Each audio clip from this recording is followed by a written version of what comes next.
habían conocido en la Embajada Argentina en Chile. Vuelve en ese momento a hablar.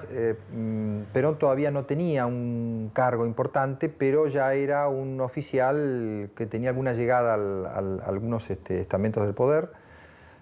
Y luego vuelven a reencontrarse en el 43, que es el tercer momento de prohibición, el más duro de todos, cuando ahí sí hay una serie digamos, de ordenanzas que no llegan a tener carácter de ley, pero hay una especie de decálogo de la radio argentina, que es muy parecido, yo esto lo he dado en clase, al decálogo de Goebbels del año 33 sobre la radio, muy parecido, donde se ponen topes para la difusión de música extranjera, se busca impulsar de modo un tanto artificial la música argentina, y hay una moralina muy pesada que afecta prácticamente toda la producción de tango.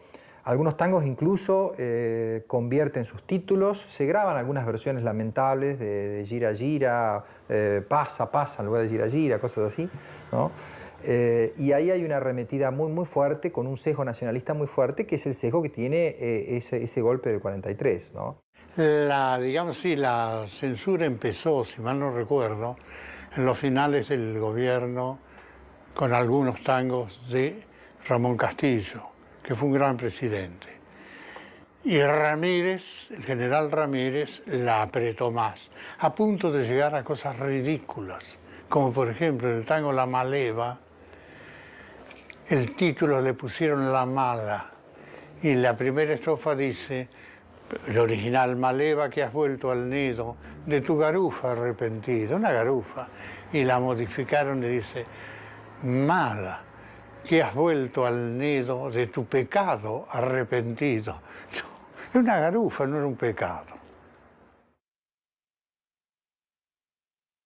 Ocurre que la defensa de la pureza de nuestro glorioso idioma no puede estar reñida con las expresiones populares y familiares de los argentinos, los cuales, por el contrario, han ido enriqueciendo paulatinamente, tal como lo demuestra la Academia Española, al dar entrada en el diccionario a una gama de modismo de nuestra patria. Tales vocablos, y queda entendido que no nos referimos a los que atienden al obligado decoro de expresión y concepto, hallan su natural cabida en las canciones del pueblo, pues concurren a darles el gracejo y graficismo indispensables, como asimismo situarlas en el clima, colorido y sabor auténticos.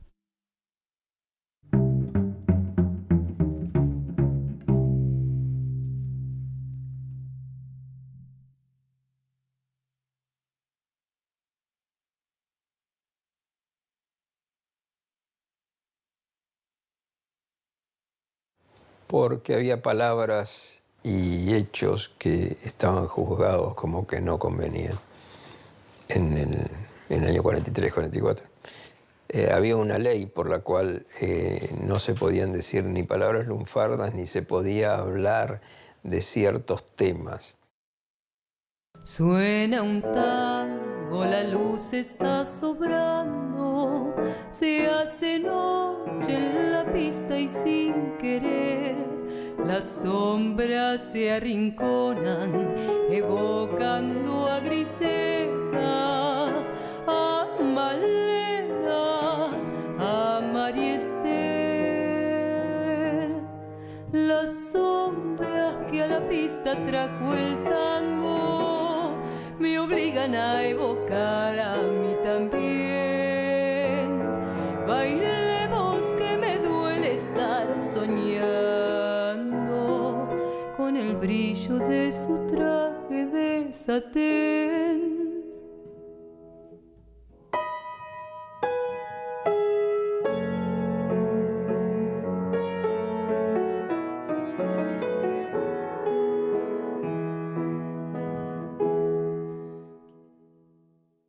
Tal vez era su voz, es la historia de una copera, de una bailarina de cabaret. Y entonces lo tuvo que cambiar. Él era fundamentalmente yo diría así, un poeta del tango. Fíjese que en sus letras no hay argot, todas son palabras, diría así, del idioma, y el argot no existe allí, a diferencia de otros, de la mayoría de los letristas.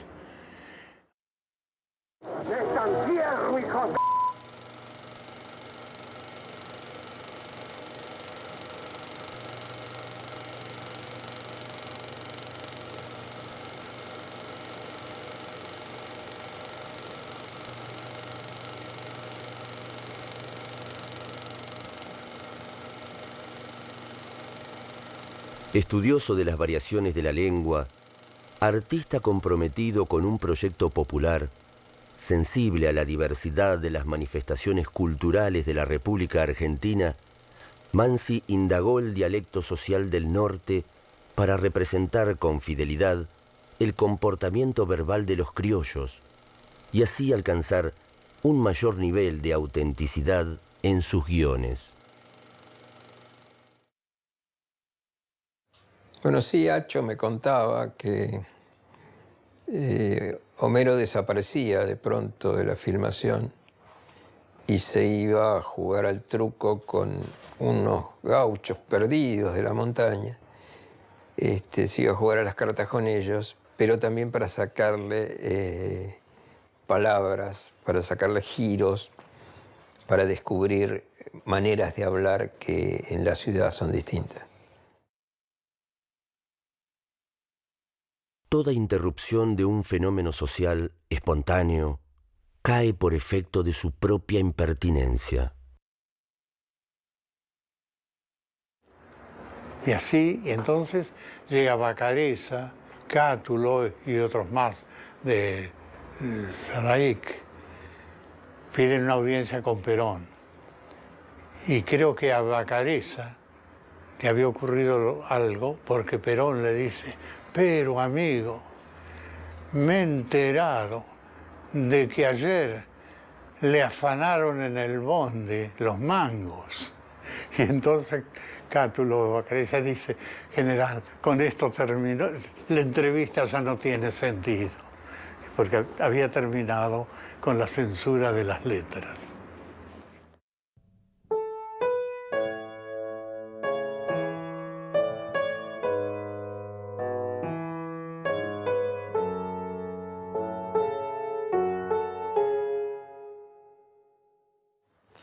Esa ley lo van a ver a Perón en el 49 y Perón le dice, bueno, que es una barbaridad, que qué sé yo, y empiezan a bajar el tono.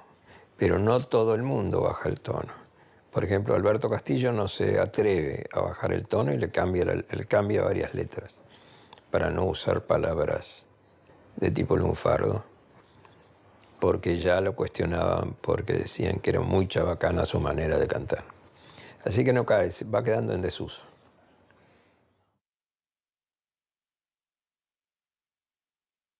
En el mundo moderno, desprovisto de mecenazgos, la obra artística es, además, una mercancía. El creador ya no se dedica solamente a custodiar su magia, antes bien, debe aprender a vigilar las condiciones de su circulación comercial. Para regular y administrar el rendimiento mercantil de las obras, se fundaron las sociedades de autores, entre ellas Sadaic, cuya inauguración, el 9 de junio de 1936, significó la coronación de una fatigosa lucha. Bueno, él llegó a ser presidente de Sadaic. Fue una figura muy importante. Y fue una figura muy importante también él hizo un viaje por toda Latinoamérica creando las respectivas Sadaic con otras siglas de los distintos países latinoamericanos. Él hizo un trabajo muy importante para los autores.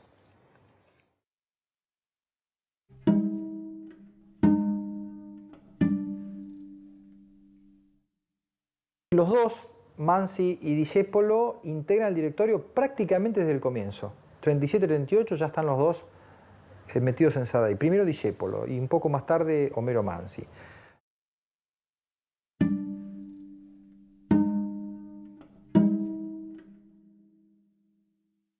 Él viaja a México con Discépolo también por el tema, con Discépolo y viaja con alguna gente más. Pero es un viaje gremial, es un viaje para conseguir hacer una especie de SADAIC internacional latinoamericana.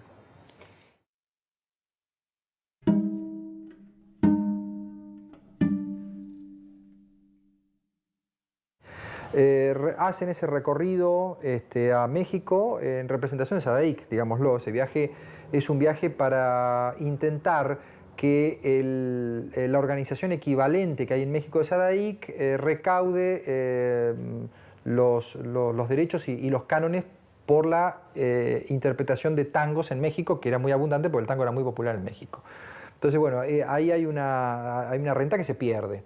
Entonces, se busca a través de contratos de equivalencia o de correspondencia que nosotros vamos a cobrar por cada bolero o canción mexicana que suene, ustedes van a hacer lo mismo por el tango. Bueno, llegan a un acuerdo, se firma un protocolo, después hay de esa comisión, Mario Benar se va a Nueva York, se reúne con la gente de IBM y de ASCAP, que eran las dos organizaciones de derecho autoral en Estados Unidos.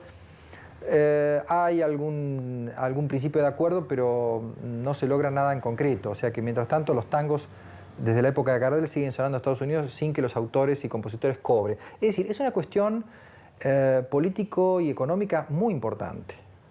Y Discépolo, por su formación, por sus inquietudes sociales y políticas, toma conciencia de la importancia de este tema. Y Mansi también. Homero Mansi, en compañía de Enrique Santos Discépolo, Cantinflas, Mario Benar, Chupita Stamponi, Vicente Padula. La fotografía fue tomada en México al promediar la década del 40.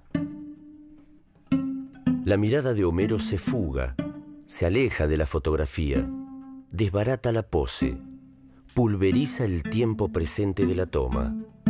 Su cuerpo está en la foto, pero la mirada parece buscar algo que se quedó muy lejos, como se busca en la memoria una imagen que hace daño.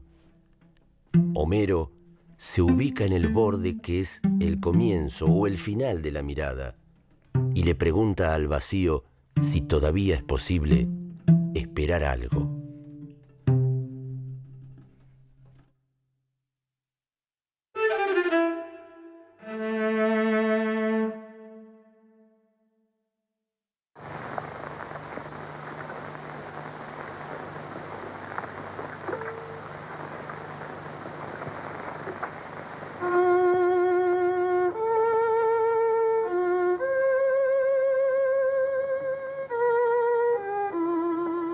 Parece un rezo. Es el rezo de la patria.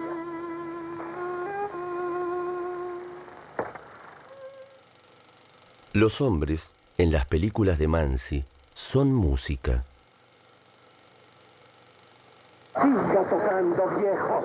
Al fin vamos a pelear con música. ¡A las armas!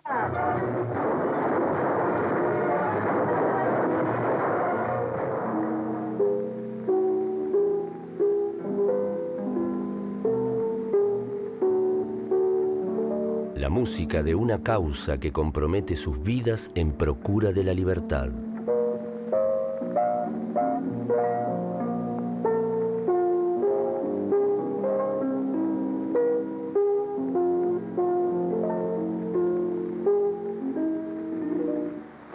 Capitán. Siga, señora. Se lo ruego.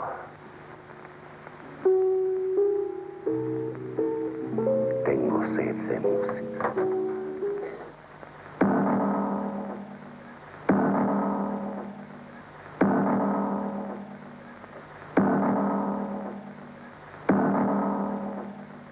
Los mártires de Mansi eligen morir por la causa antes que permanecer impasibles, consintiendo de brazos cruzados que las fuerzas extrañas administren el destino de la patria.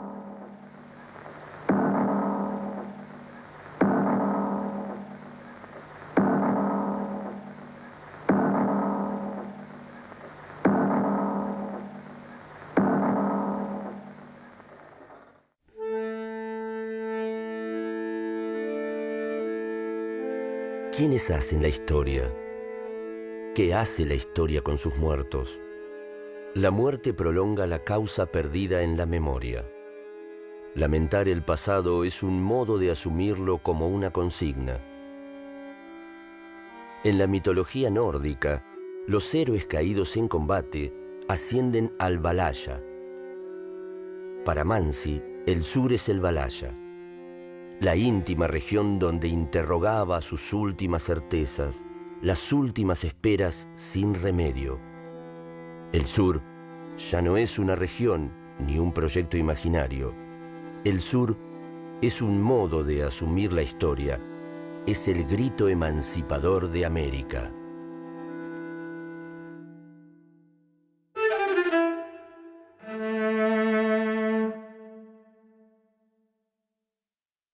Nadie ha vuelto a ver el sur después de Mansi.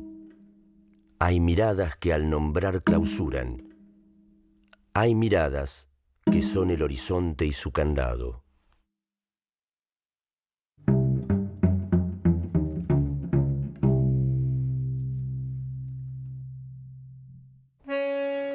Volverá a girar en el carrete el mismo instante, las vísperas del final, y estarás vivo en esa escena para decir adiós, como en tus mejores tangos. Dirás que el pasado es una forma embrionaria del futuro. Le avisan que tiene cáncer el 24 de diciembre del 46. Lindo día para avisarle, ¿no? Y vuelve, va a la casa de Nelly Omar y le avisa que tiene cáncer y que va a pelear contra el cáncer. Y alguien preguntará, mirándote vivir en la pantalla, ¿dónde la muerte? ¿En los ojos? ¿En la sonrisa? ¿Dónde las razones del alma que se cierra para adentro o se va quedando en el sur de la caída? Poco antes de morir, unas semanas antes de morir, fuimos a visitarlo al sanatorio donde estaba, que lo había alojado el ministro. Fuimos a visitarlo con él y con un personaje de la noche, Barquinazo, lo Iácono se llamaba. Cuando entramos, el doctor Carrillo le preguntó, ¿cómo anda Homero? Y Homero bajó el pulgar, cerró los ojos. Y entonces Barquina, voy a traducir porque él lo dijo en su especial argot, dijo, llegó la muerte, atracó el camión de reculata, como hacen los de la policía, se bajó la muerte, golpeó la puerta, lo vio y dijo, vámonos, que es un amigo. Homero se empezó a reír, Carrillo, y fue una entrevista muy emotiva. ¿Qué hacer, Homero, con el después que cuelga de las ruinas como la boca de un ahorcado? Nos soportan las penas para que la palabra sangre.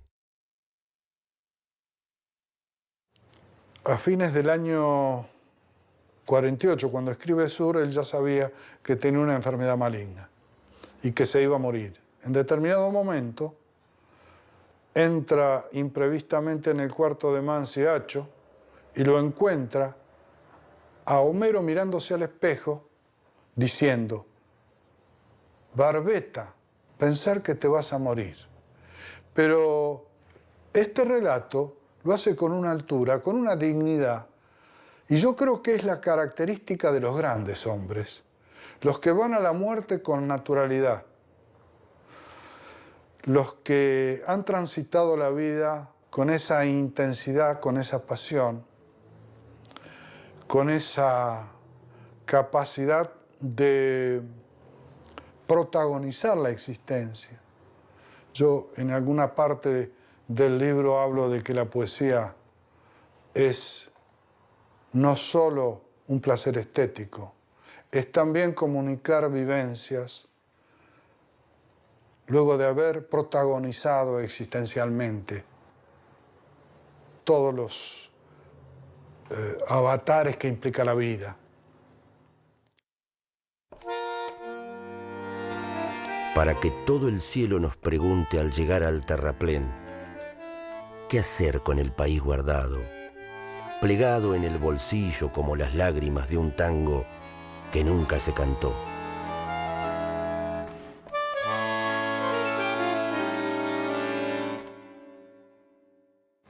Yo recuerdo algo doloroso de Homero, porque cuando falleció Homero, las notas necrológicas no eran como las que se hacen ahora, la tapa del suplemento de espectáculos de Clarín. Unas notitas así, falleció el escritor Homero Mansi. Una cosita así, mandada por una agencia. Fue una vergüenza que Homero Mansi, un titán que había caído, tuviera nada más que esa repercusión en la prensa. Fue muy doloroso porque él sabía que se iba a morir. Y lo que hizo él fue vivir muchas vidas en una sola. Bueno, no se puede hacer tanto bueno. Él pensaba hacer una ciudad del cine, tipo Cinecittà, con el cine argentino. Tenía grandes proyectos para el cine, porque él fue director de cine, libretista de cine. Con Petit de Muray hizo muchísimos argumentos y cosas maravillosas. Y todos con la misma filosofía, lo argentino, lo nacional, pero hecho con una jerarquía que todavía no se había intentado. Y vivió 44 años y hizo su primer vals en 1921 cuando tenía 14 años. Vivió muchas vidas, Homero. Yo lo llevo en mí, siempre. Riberas que no cambian, tocamos al anclar. 100 puertos nos regalan la música del mar. Muchachas de ojos tristes nos vienen a esperar. Y el gusto de las cosas